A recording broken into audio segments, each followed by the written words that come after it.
And to kick it off, I think this topic is absolutely fascinating. As women, we fill a lot of roles in lives, and not just on the professional side and our business titles, but also as daughters and moms and wives and all the roles that we fill outside of what happens between 9 to 5 or weekends, depending on your work schedule. This panel is called How Do You Do It All?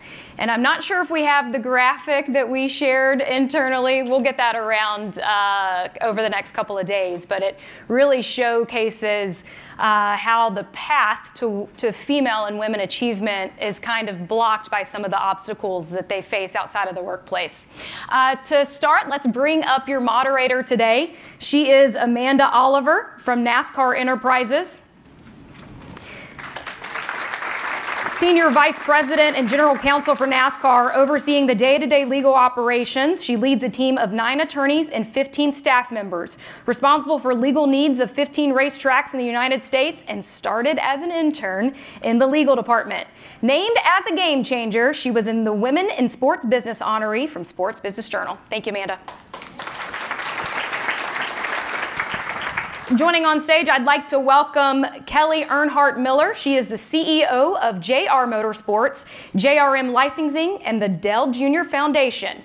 One of the most prominent businesswomen in NASCAR today, she is the backbone of JR Motorsports, overseeing the company's race team, hey Kelley, management team, and Dell Earnhardt Jr. Business Ventures, and role as CEO of JR Motorsports. She expanded her brother Dell's business portfolio, landing corporate deals to intensify his reach as a racer and businessman. Among her accolades, Top 25 Women in Business Achievement Award by Charlotte Business Journal, one of Sports Business Journal's Game Changers, Women in Sports Business, and called one of the most powerful people in the sport of NASCAR.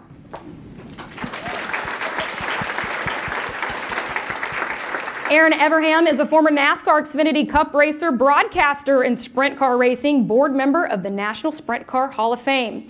As a former Sprint Car World of Outlaws, ARCA, NASCAR Xfinity, hey Erin, Craftsman Trucks driver, she's a broadcaster and member of the Women in Motorsports North America Working Group. She has a bachelor's degree in industrial management engineering, and among her racing accomplishments, she was Rookie of the Year, a Hall of Famer, and the first woman to qualify for the Knoxville Nationals.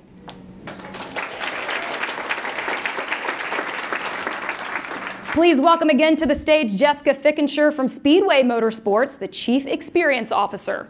As Chief Experience Officer at Speedway Motorsports, Jessica started working her way up, starting as an intern 23 years ago.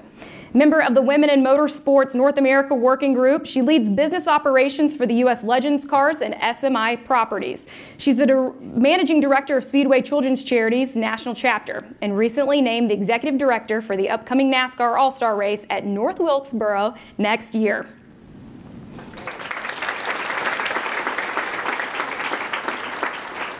Shea Holbrook is the team manager at Hixon Motorsports. She's a former racer and owner of BSI Racing. She's a member of the Women in Motorsports North America Working Group. She has a bachelor's degree in communication and a minor in marketing, was the first woman to win the Grand Prix of Long Beach in a touring car in World Challenge, pace vehicle driver for a women's world record for the fastest speed on a paced bicycle at Utah's Bonneville Salt Flats, and she's a key leader for Shift Up Now, an organization that supports women and racing drivers.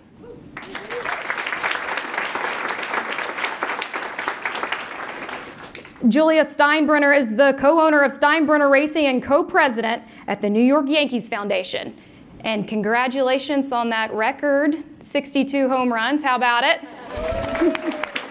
Serves as the community outreach coordinator for the New York Yankees Tampa Foundation.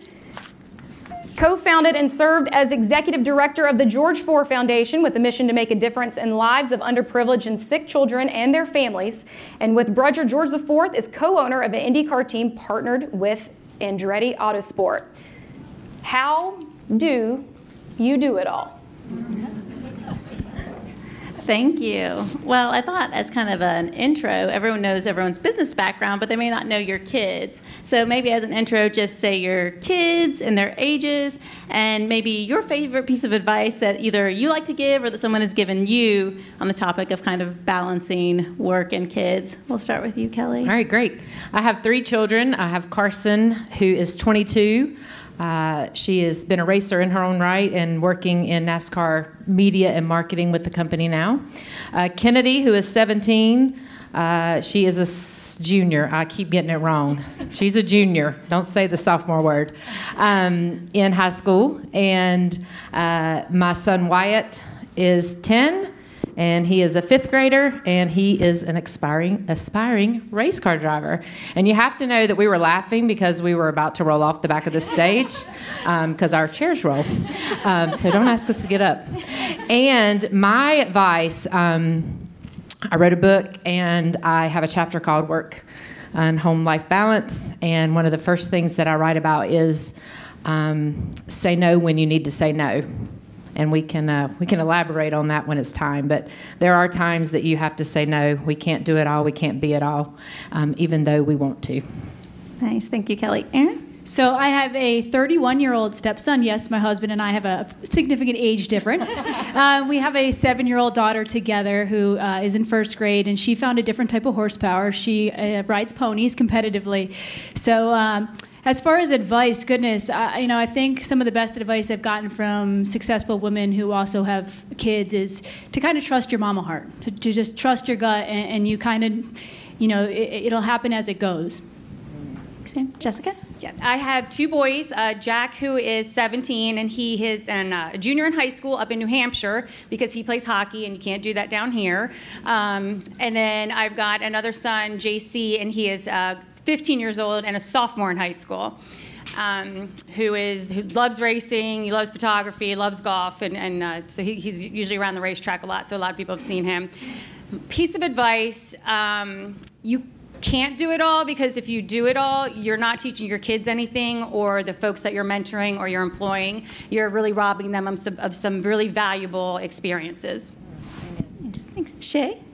Hi, everybody. I'm Shea, and I have 2 very young children. I have a daughter, Olivia, who's 2.5, and I have a son, Cooper, who is just approaching 10 months, popping teeth as we speak. And, something that's always resonated with me and something that I've used in my professional career when I was driving more competitively is fear is a state of mind, but will is an action taken. And although I have evolved in my career and in my life, and from being a full-time racing driver into more of the professional business side of leadership in this industry, that still really applies to the 15, 16, 17-year-old girl that I was, and the now 32-year-old woman that I am now.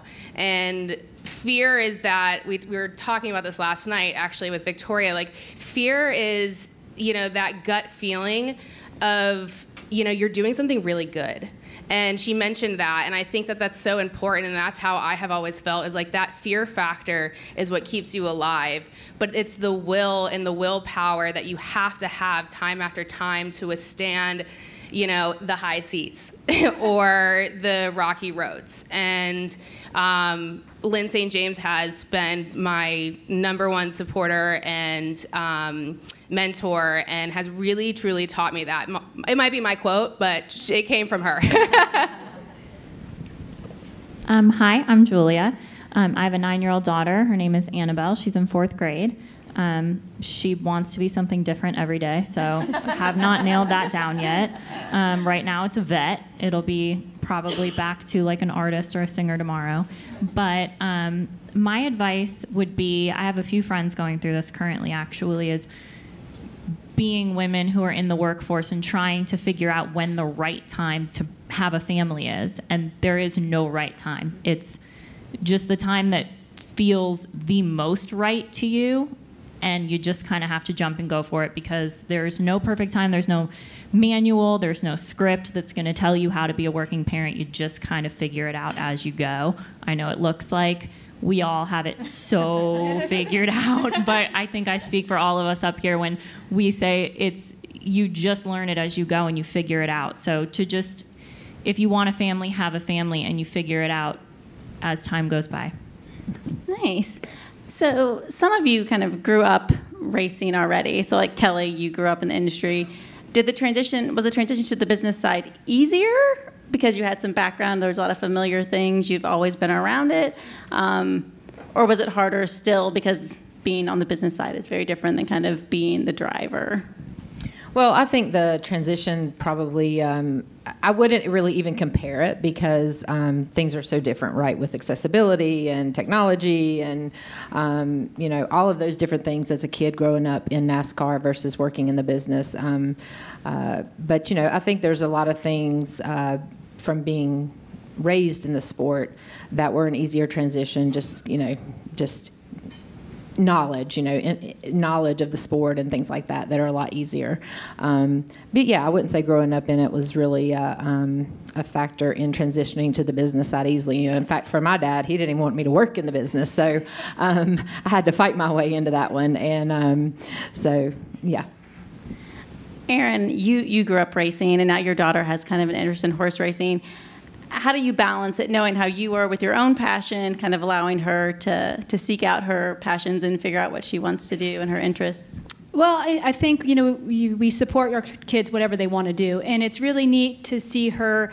She fell in love with ponies, and she has the dedication and the desire that, like my husband and I both had in our careers. But I have to tell you, watching her compete and jump horses, I am like terrified.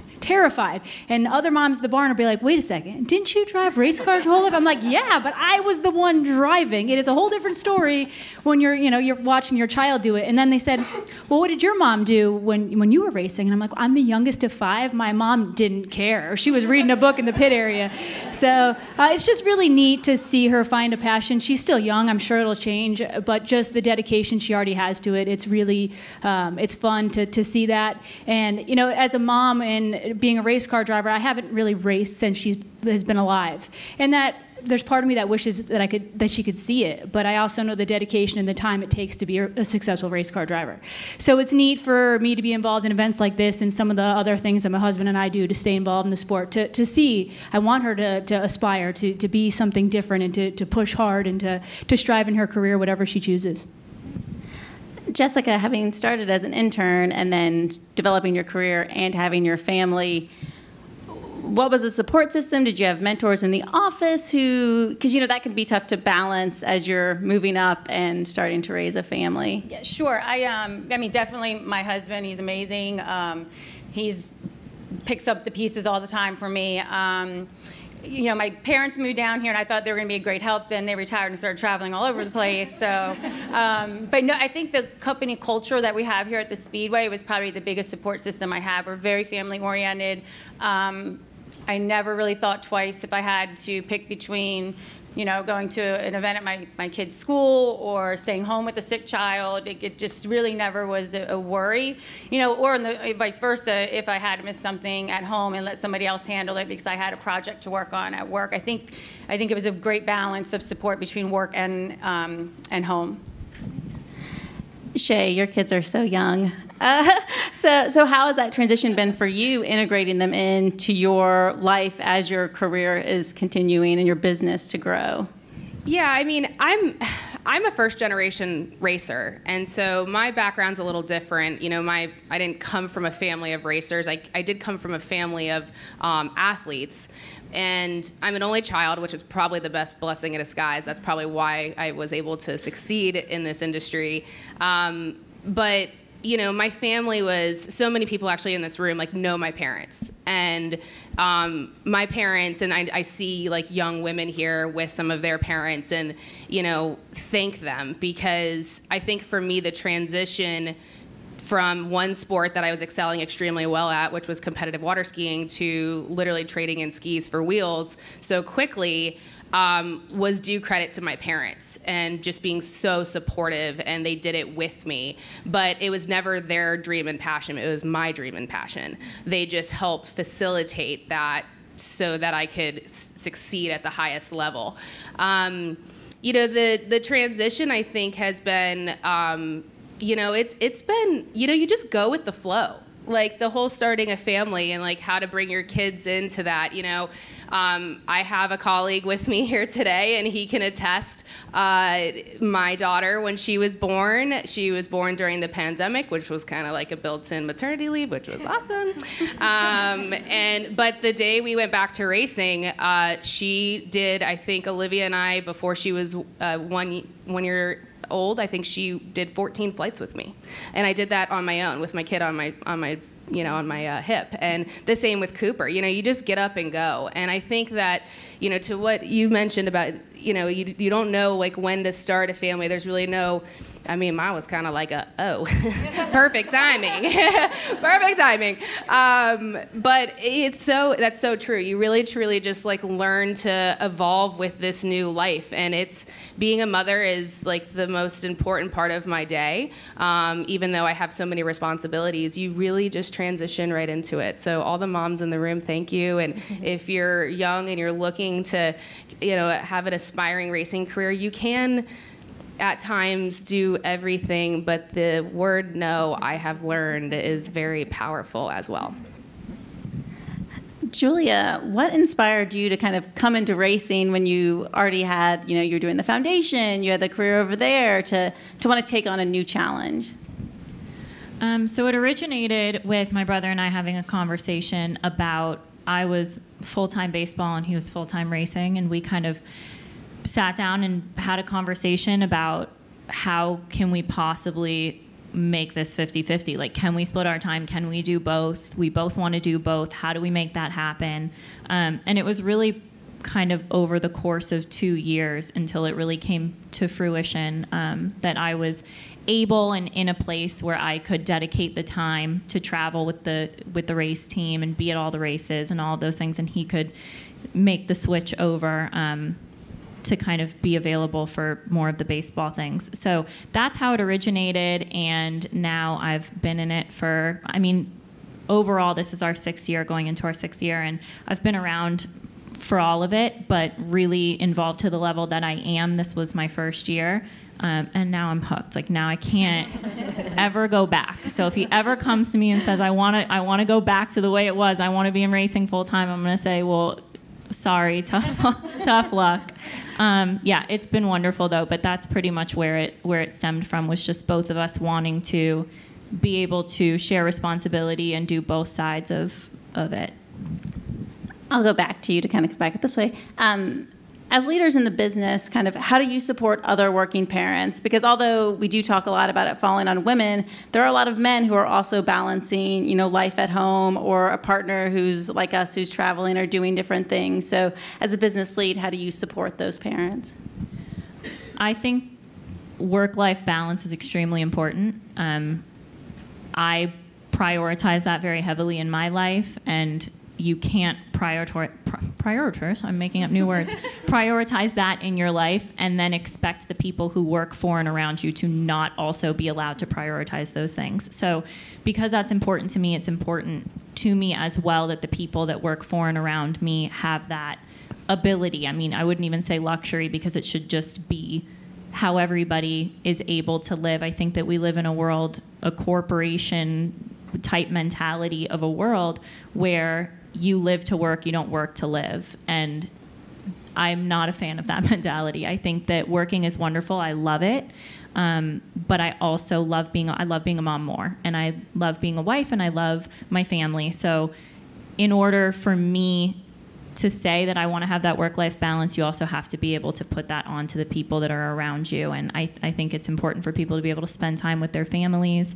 And then they come back to you and they want to work harder, and they enjoy being there, because they know if their child has a soccer tournament, or if somebody's sick at home and one parent or the other needs to be off work because they need to be able to go tend to that, I would expect to be given that courtesy. So in return, that's something I will always give to the people who work for me and around me.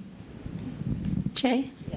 You know, I actually have an employee and colleague who is a single dad, and he raised his son from day one on his own. And when we acquired this business, BSI Racing, actually very close to Daytona International Speedway, he came with the business, and he's been one of our greatest assets, but yet one of the guys that probably receives like the least amount of recognition.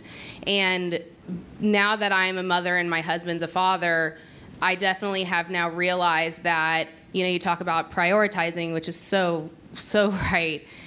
But then also, having leniency when it's needed, or recognizing somebody's mood throughout the day, or just picking up on the little pieces that maybe somebody needs, throw the dog a bone, somebody needs a little bit of support. Ask them how they're doing, ask about their children, and I find sometimes that because so my husband and I own this business, and we're the youngest at our business, and it's hard for me on a day-to-day basis be the youngest person and the only female at the business, and then to parlay that into what we do at the racetrack with Hixon Motorsports and BSI Racing, and all my colleagues are men, and many of which are old enough to be my parents, and understanding the responsibilities and the position that I'm in, but also being extremely cognizant of how they view me, and recognizing and picking up when I need to listen or I need to ask what somebody needs. And I think that in particular with this one colleague of mine, we have a really family-like bond, and it's healthy, but sometimes it's not healthy. But it's just being cued into like what's going on in the 30,000 foot up view, but also very like in the trenches with everybody. Jessica? I definitely echo what they both said. I don't think I could have said it any better. But check on your employees. You're good. Oh. Sorry. Check on your employees, lead by example, and give yourself some grace. Give your employees some grace, and your coworkers and peers grace. Nobody's perfect, and you're gonna have a little bit of FOMO, right? You're gonna miss out on stuff at home. You're gonna miss out on stuff at work, and give yourself a hot minute and get over it and get on to the next thing. So, nice, Erin. Well, I think being a mother, the saying "it takes a village" is absolutely true. It's that support system, whether it's through the business or through your family or your friends. If something comes up and you say, "Hey, can I drop her off for a little bit?" or vice versa. I think that having that support system, like I said, whether it's friends, whether it's childcare, whether it's school or help, relationships help raise a child. It's not just on the mom or the dad. And I think that is across the board. And I just think that it takes a village is so true when it comes to raising a child. Do you have anything to add, Kelley? Yeah, those are everything that I was thinking on down the line. I will tell you a quick. We're all real people up here, real moms, because this was my scenario this morning and last night. I'm the room mom tomorrow for movie day at school, and I had to get popcorn. I had to get 33 bags of small popcorn, particular brand, Smart Food popcorn. If you've never heard it, they would not accept Skinny Pop. Okay, and so Walmart was my first. My first online order, because I'm a mom and I've got to have it happen quick. And then I got an email that said they only had one 10 box of popcorn. I'm like, I need 23 more. This morning I did another Walmart 30 minutes away. They canceled my order. An hour later, they have no popcorn. I'm like, oh dear, I have this event this afternoon. I've got to go back to work after this, and they need this at 8:30 in the morning, this popcorn. What am I going to do? BJ's, Sam's Club, started thinking. Thankfully, BJ's had the popcorn. And on my way home, I've got to run by there and pick it up. So, real working moms here. But I really agree with what Julia said in terms of prioritizing. That's something that really took me a while to figure out. Really, my 10 years ago when I got married for the second time, had a newborn. I was hard working mom prior to that, and didn't have a lot of perspective for sick kids and all of these different things because I was brought up that was not the way I was brought up. I was brought up in a different world of, the men go to work and the women do everything else. And so it was a very hard transition for me in terms of having that balance and figuring that out because, working in my career, I wasn't always given that courtesy. So it was something that my husband pushed really hard to find that balance with a newborn, and I already had older girls. And I'm so thankful for that, and I've grown, and I'm glad I had the ability to open up and grow, because I think that's important too as we sit here, to be able to adapt and to grow and to find new ways that work for us in our business, because we might have done something a certain way all this time, but particularly in balance in that family, I think it's just so important, and that courtesy that she spoke about too, and allowing. I certainly can't. I'm not one to do things one way myself and not expect my employees to be able to follow suit, or so on and so forth. So Kelley, when your brother asked you to take on an even bigger role and being the CEO of all the junior motorsports companies, what is that analysis for you with your family as you kind of consider taking on more? Yeah. So the CEO role, y'all already thought I was the CEO, right? My job doesn't change a ton.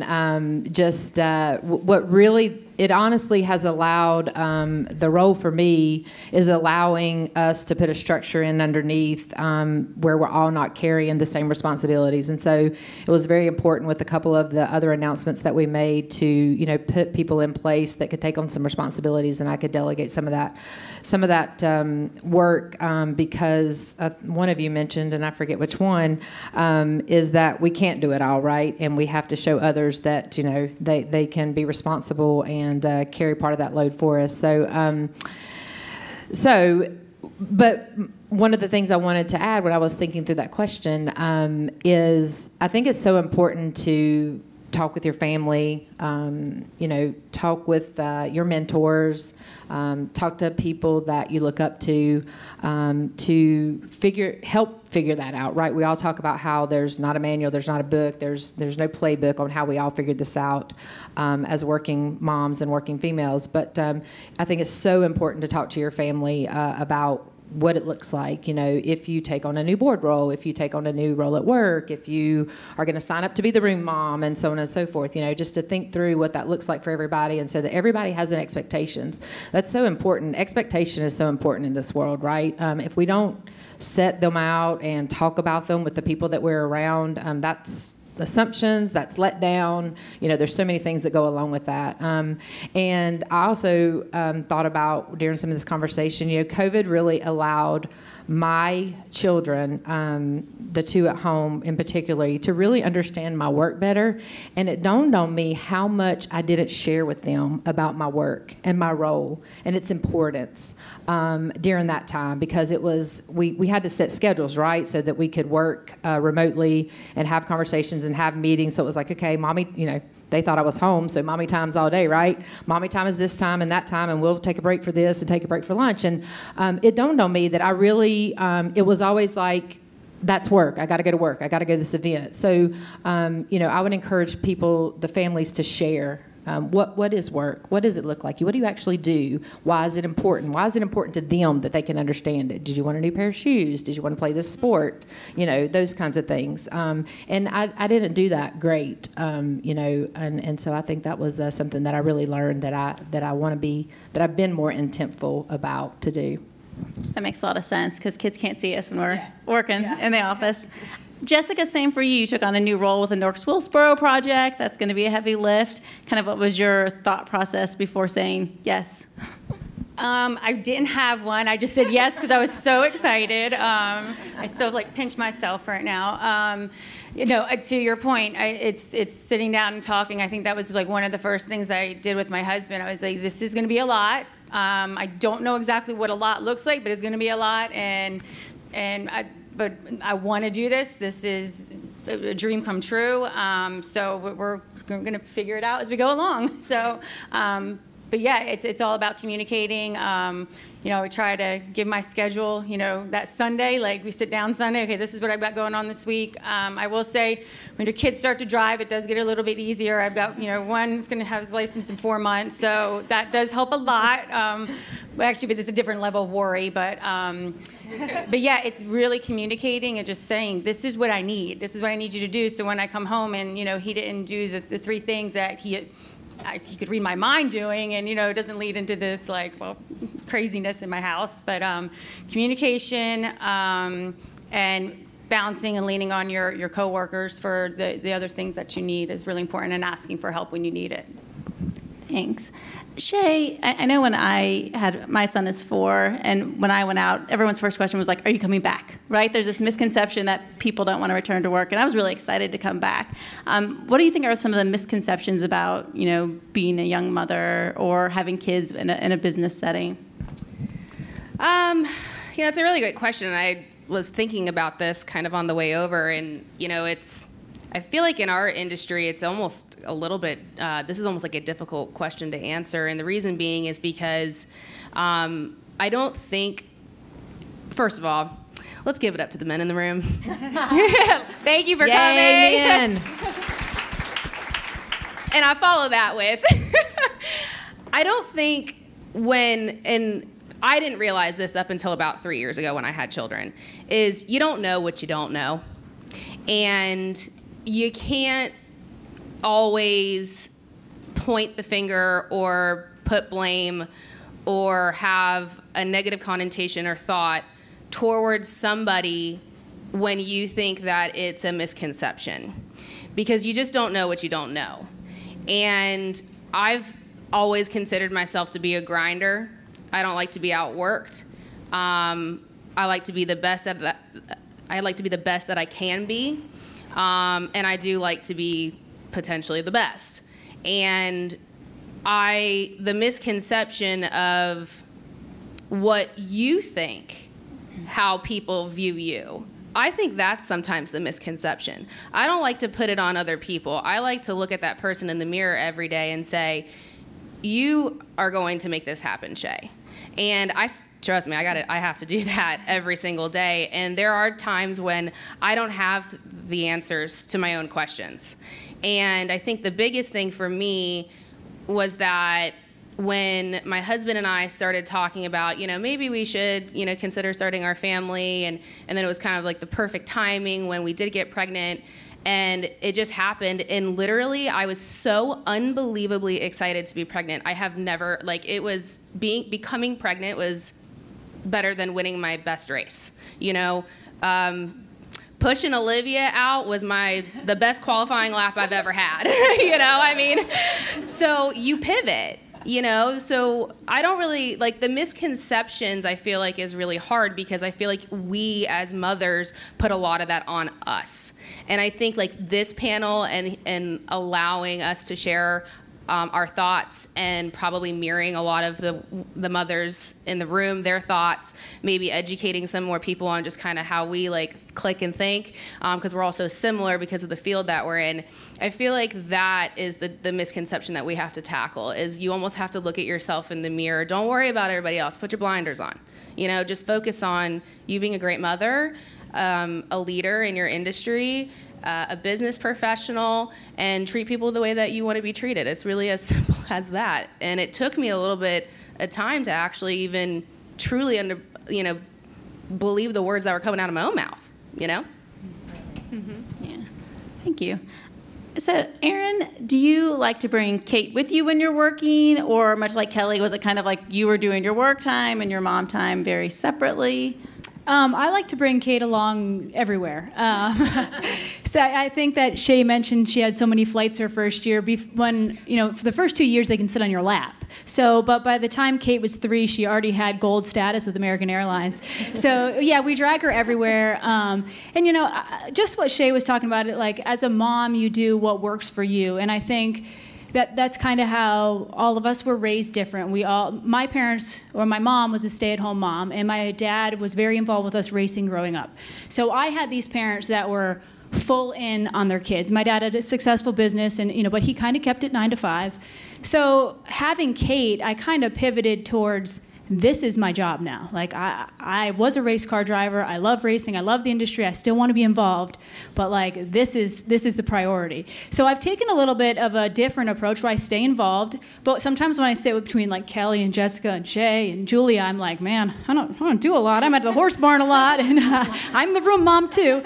But I look at that. Everyone is different. Everyone was raised different, and I just the same person that I was that became successful as a race car driver by being all in, I feel like I kind of did that with being a mother, and I realize also as she's getting older, I want her to see the things that I do. So it changes by the day, but I think that's a part of it too, is like everyone is raised different, everyone sees priorities as different, and my husband was extremely successful and he stays really busy, so it's important, though, for us to give her that opportunity. And my parents spent weekends at racetracks. We went to the Quarter Midget Nationals every year. So now, yes, it's horses, but I'm doing that. And, it's funny, but I get as competitive when she's out there. I catch myself telling her, like, it's okay. It doesn't matter if you get a ribbon. And then, like, the judge gives her a bad score, and I'm like, what the heck? What's going on? Why did you get that score? So it all, works out, but I just feel like I've kind of prioritized, the motherhood right now, and I realize every day she gets a little more independent, so I'm going to be, hopefully getting more involved with work as it goes on, but I think it's whatever everyone's personal preference and priorities. Julia, how are you with your daughter? Luckily, a lot of the race season happens over the summertime when she's not in school, so she comes everywhere with me. She's always come everywhere with me. Before I married my husband, I was a single mom for many years, so she's always come everywhere with me. She's my shadow, and she knows nothing different, but she's come to many of the races, and she absolutely loves it. She loves running around, and she's kind of growing a passion for it, but it's been that way from the beginning. I've just always had her attached at my hip. I'm like 10 out of 10 helicopter mom, so it kind of can't be any other way for my own personal issues, but yeah, and I love having her with me, and we have a great time, and she's getting a little bit older. She's 9.5 now, so pretty soon there's going to come a time where she really can do without me and does not enjoy spending time with me the way that she does now. So I'm just, anytime I can bring her with me, she comes, and I just soak it in while she still wants to be my friend. Love that. So we have about 13 minutes. I don't know if there's any questions from the audience for this group. I don't want to hog all the time. Oh, we got one right there. I'm asking for a friend. How do you handle the built-in mother guilt? Like, to being here today, I missed my son's last cross country, and there's like this internal mother guilt. But I'm extremely passionate about my career too. How do you guys handle that? Wine.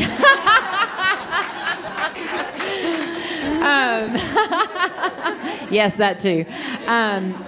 For me, because I dealt with that as well, I think it's to self-talk, something I learned in therapy, and everybody doesn't have to go to therapy to learn it, but self-talk about the pros and cons, the benefits, remind yourself why you're here. There's more cross country. There's this. You have to just prioritize, as Julia said. I think just that self-talk is what works for me. And again, going back to what I said earlier, I'm sure that your son knows the importance of your career and also the importance of him. I think you have to balance that and communicate that. I think when it's when our children don't feel that they're important, and I grew up with that lack of worth, am I worth it? Because in that day and time, again, it's a whole different generation. We're talking about a whole different generation. We're so lucky in today's time to be seeing the transformation that we are in workplaces, and how you go about, being successful in what you want to do. But in that generation, it was work, work, work. All that, and I didn't, racing, obviously, on Sundays. My dad was in California for my graduation, never seen me off to a prom, never watched us play games for my brother as well. When I raced late models in my 20s, one race that he was able to watch. So I lived that, and I wanted that to be so different for my children. But I think you just have to share that with them. They have to understand. And I think somebody talked about, well, I liked, I didn't hear her name, the sailing lady, so I'm just going to call her the sailing lady. But she said, you can't be what you don't see. We got to be to our families, to our kids, to our coworkers, to our peers, all the people every day right here. Be what you want them to see, right? So I love that. I emailed that to myself. So I think, just remind yourself, self-talk, remind yourself why it's important, and so on and so forth. And I think you can work through it. It helps. I am getting the signal that we are going to go ahead and wrap on this panel. We are over time, which is a good thing. Ladies, thank you for all the insight. I know we all juggle those roles all day long, and hopefully you're maintaining time to prioritize yourself in all of these roles as well. Sounds like wine is a good indicator. But we're going to take a quick break, and we'll be back with panel number 2 here at Charlotte Motor Speedway. Thank you all for letting us be here.